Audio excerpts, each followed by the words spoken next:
गंबट वेझो ड्रिब मेहरशाह में कराची में अगवा थी वियल नारी दुआ मंगी जे बाज़ियाबी लाइ जस्कम कारकुननि पारां एहतिजाजी मुज़ाहिरो कयो वियो। इन मौक़े ते जस्कम कारकुननि कामरेड हफ़ीज़ हुजण, फ़क़ीर ज़ुल्फ़कार हुजण ऐं ॿियनि जो चवणु हो त दुआ मंगी सिंध जी न्याणी आहे जंहिंखे अगवा ते 7 ॾींहं गुज़री विया आहिनि, पर सिंध हुकूमत ऐं पुलिस खेसि आज़ादु कराइण में नाकाम थी चुका आहिनि।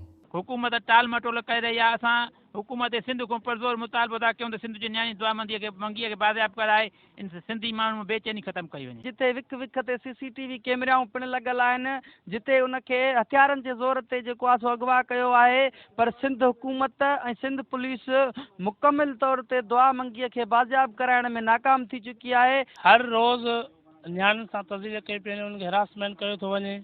असां सिंध हुकूमत खां IG सिंध खां पुरज़ोर अपील था कयूं त दुआ मंगी खे बाज़ियाब कराए वञे। हिननि मुतालबो कयो त दुआ मंगी खे फौरी तौर ते बाज़ियाब कराए वञे, ॿी सूरत में एहतिजाज जो सिलसिलो वधायो वेंदो।